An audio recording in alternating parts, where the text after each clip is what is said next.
বিধানসভা নির্বাচন কেন্দ্রের আমাদের সবারই প্রিয়, দলমত নির্বিশেষে মানুষ আশীর্বাদ করছেন প্রতিটি জায়গাতে। একবারই বাচ্চা ছেলে, সবেমাত্র ইউনিভার্সিটি শেষ করেছে, এসে আপনাদের লড়াইয়ে এসে সামিল হয়েছে। এখন এই লড়াইটা কি খুব একটা রাজনীতির বোধগম্যে হয়তো আসেনি, কিন্তু লড়ছে শ্রমজীবী মানুষের স্বার্থে, গরিব ক্ষেতমজুরের স্বার্থে, শিক্ষিত অশিক্ষিত, মূর্খ আধামূর্খ, বেকার, তাদের চাকরির স্বার্থে লড়ছে। যারা এখানে বিভিন্ন স্তরে কন্ট্রাকচুয়াল লেবার যারা আছেন,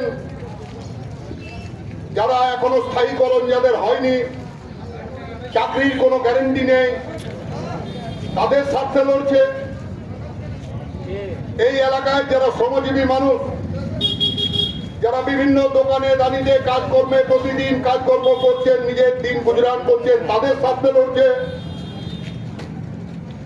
স্কুলের মাস্টার মশাই, তাদের যাতে ডিএটা পায় তার জন্য লড়ছেন। যে স্কুলগুলো বন্ধ হয়ে গেছে গোটা রাজ্যে, তৃণমূল সরকারকে আমরা ধন্যবাদ জানাচ্ছি। নির্বাচনে সমস্ত কিছু লাজ লজ্জা খেয়ে দোকান কাটাবে হয়, যদি হয় তাহলে কিছু করার নেই। সেই তৃণমূল নামক একটি রাজনৈতিক দল ভোটের ময়দানে নেমেছে। তার 15 বছরে ইতিমধ্যে গোটা পশ্চিমবঙ্গে 8,500-এর উপর স্কুল বন্ধ হয়েছে। উটমুড়া স্কুলে কত ছাত্র, উটমুড়া হরিমন্দিতে কত ছাত্র, আমি বেশি গোটা রাজ্যের কথা বলছি না। শীতলপুর স্কুলে কত ছাত্র ছাত্রী, স্কুলগুলো বন্ধ হয়ে যাবে আগামী দিনে। শিক্ষক নেই, ছাত্র ছাত্রীদের পড়াশোনায় কোনো আগ্রহ নেই, চাকরি বাকরি নেই, ছেলেগুলো পড়ে কি করবে? অর্থাৎ গোটা রাজ্যের ছাত্র যুব সমাজ, তৃণমূল পরিবারে যারা আছেন, বিজেপির পরিবারে যারা আছেন, আমাদের পরিবারে যারা আছেন, যারা অনেক রাজনীতি করেন না, তাদের পরিবারের যারা আছেন, ছেলেপুলেরা যারা লেখাপড়া করে আছেন, সবাই ঘরে বসে আছে। এটা গোটা রাজ্যে একটা হতাশা। ছেলেপুলেরা, যার ফলে চলে যাচ্ছে দিলসের ঘাটি, ক্যাপ্টেনের ঘাটি, মদ কম পয়সায় করে দিয়েছে হতাশাগ্রস্ত যুব সমাজ।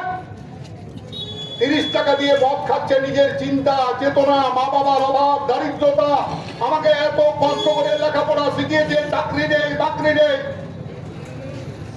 কি করব? তার যন্ত্রণাটা ভুলতে গিয়ে এই সমস্ত বিষাক্ত জিনিসগুলো পান করছে এবং দিনের আলোর মতো একটা বাচ্চা ছেলে ধীরে ধীরে অকালে মৃত্যুবরণ করছে। কি তাই তো? খুব যদি মিথ্যে কথাটা বলছি, পশ্চিমবঙ্গের মানুষ কি পেয়েছেন? 15 বছর রাজত্ব হিসেব দিন। বলছেন তো লক্ষ্মী ভান্ডার করেছি, এই যুবদের জন্য $1500 করুন, আপত্তি নেই, কোনো বাধা নেই। কেন সেটা 3000 হবে না? কেন সেটা 6000 হবে না? কেন পেনশন 8000 হবে না? এই দাবি করছি তো। আমরা বলছি শ্রমজীবী মানুষের স্বার্থে কি করেছেন সেটা বলুন। অর্থাৎ প্রথম থেকে ধরেছে যদি মূর্খ বানাতে পারি, দুটো সরকার, দিল্লি রাজ্য, দুটো সরকারের এই উদ্দেশ্য হচ্ছে যদি আমি দেশে মূর্খ বানাতে পারি, অশিক্ষিত বানাতে পারি, তাহলে আমি যেটা বলবো সেটাই মাথা পেতে মেনে নেবে। সেই দিকে নিয়ে যাচ্ছে গোটা রাজ্যটাকে, গোটা দুনিয়াটাকে, গোটা দেশটাকে। দুটো সরকার এসে গেছে। কম বয়সী ছেলেরা, আমি ভাবতে আমার অবাক লাগে। আমি যখন ওদের মিছিলগুলো আমি দেখি, এক পক্ষ জয় শ্রীরাম জয় শ্রীরাম বলতে বলতে যাচ্ছে, আমার তাদের কাছে প্রশ্ন যে তুমি জয় শ্রীরাম বলে একটা সরকার নির্বাচিত করতে সাহায্য করবে, কিন্তু তুমি কি একবারও তোমার পরিবারের কথাটা ভেবেছো যে আমি যে সন্ধ্যেবেলায় বাড়ি ফিরে আসবো জয় শ্রীরাম বলে, আমার বাড়ির বাবা বা আমার বাড়ির মা কত কষ্টে খাবারটা জোগাড় করেছে? তোমাকে এত কষ্ট করে লেখাপড়া শিখালো, তার মর্যাদা নাকি? তুমি কি করবে? চাকরি নেই, বেসরকারি চাকরির কি ব্যবস্থা আছে? জয় শ্রীরাম, জয় শ্রীরাম, এই তো চলছে। আরেকটা দল কি বলছে? আরেকটা দল বলছে জয় বাংলা। 26,000 চাকরি চোর। কি হবে? যে মাস্টার মশাইরা মাস্টারি করতেছিলেন, যাদের কাছ থেকে টাকা পয়সা ঘুষ নিয়ে চাকরি করে দিয়েছেন, যাদের প্যানেলটা সুপ্রিম কোর্টে বাতিল ঘোষণা করেছে, কি হবে এই 26,000-এর পরিবার? আমি সব করেছি, কি করেছেন বলুন? আমরা বলছি আপনি একদিকে আসুন। যটা নির্বাচন আছে তটা নির্বাচনে উনি দেখবেন মাথায় ফেটি, নালে হাতে ব্যান্ডেজ, একটা আবেগ তৈরি করার চেষ্টা করে। পশ্চিমবঙ্গের মানুষ এবারের চক্রান্তটা ধরে ফেলেছে, যার ফলে নির্বাচনে উত্তাপটা ক্রমশ বাড়ছে। আর টার্গেট কারা? আমাকে একজন প্রশ্ন করছিল, খুবই ভালো কথা, কালকে কি পরশু, যে আরে তোদের জন্যই তো তৃণমূলটা থেকে যাবে এবারও। আমি কি কম হিসাবটা কি বলুন? আমাদের জন্য আমরা তো তৃণমূলকে উৎখাত করতে চাই, তৃণমূলের পতন চাই, যার ফলেই তো গোটা বছর ধরে লড়ি। আমাদের কর্মীরা তাদের পুলিশের ডান্নাটা তো আমাদের ছেলেদের পিঠে পড়ে। তপ্তরোধে মহিদুল মিথ্যা খুন হয়েছে আমাদের ছেলেরা, আপনার পরিবারের ছেলেদের তো খুন হয়নি।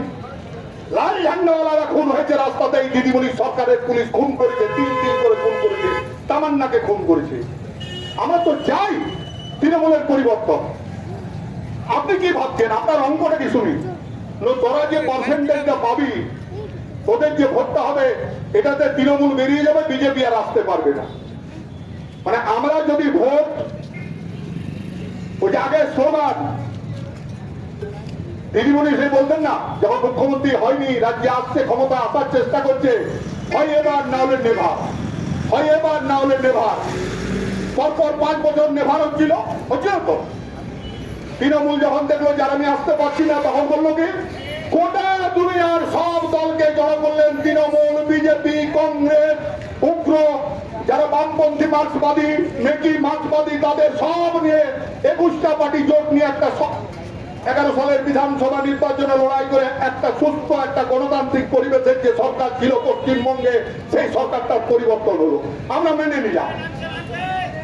আমাদের ভোট দিলে আমাদের ভোট বাড়বে, আমাদের সিট বাড়বে, এই আত্মবিশ্বাস নিয়ে যখন আমরা লড়ছি, তখন বিজেপি বলছে, শুভেন্দু অধিকারী বলছে, ওই দাদা যিনি বলছেন আমি তার দোষ দিচ্ছি না, শুভেন্দু অধিকারী বলছে হয় বিজেপিকে দিন, না হলে টিএমসিকে দিন। যদি ভোট দিতে হয় আপনাকে, যদি আমাদের পছন্দ না করে, তাহলে তৃণমূলকে দিন, হয় মমতা না হলে বিজেপি, বাকি কেউ নেই। মাঝখানে আমরা বানের জলে এসেছি নাকি? আমরা কি বানের জলে পশ্চিমবঙ্গে? আমাদেরকে ভয় পেয়েছে বন্ধু, আতঙ্কগ্রস্ত দুটো রাজনৈতিক দল, তৃণমূল, কংগ্রেস, বিজেপি, এরা আমাদের ভোট দেখছে। আমরা আমাদের ভোটে লড়াই করব, আমরা আমাদের রক্ত ঘাম দিয়ে আমাদের নির্বাচনে কর্মীরা, আমাদের কোনো পয়সা আমরা দিই না। আপনার কাছে পয়সা নিয়ে আপনি 10 টাকা দিন, আপনি 20 টাকা দিন, আর আপনি আপনার পরিবারের ভোটটা দিন, নালে এই দুর্বৃত্ত সরকারকে পরিবর্তন করতে আমরা পারবো না।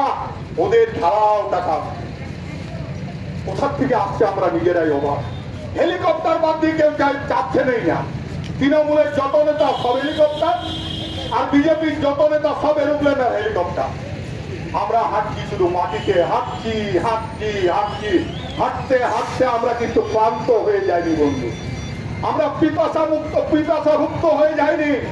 লড়াইটা আমাদের একদিনের লড়াই। লড়াইটা আমরা যদি কালকে না আসতে পারি ক্ষমতায়, লড়াই আমাদের চলবে। লাল ঝান্ডা যতদিন থাকবে দুনিয়াতে, গোটা পৃথিবীতে লাল ঝান্ডার মৃত্যু নেই, লাল ঝান্ডার ক্ষয় নেই, লাল ঝান্ডাকে শেষ করা যাবে না। অনেক রক্ত ঘাম তার বিনিময়ের মধ্য দিয়ে গড়ে উঠেছে লাল ঝান্ডা। এত সোজা নয় লাল ঝান্ডাটা।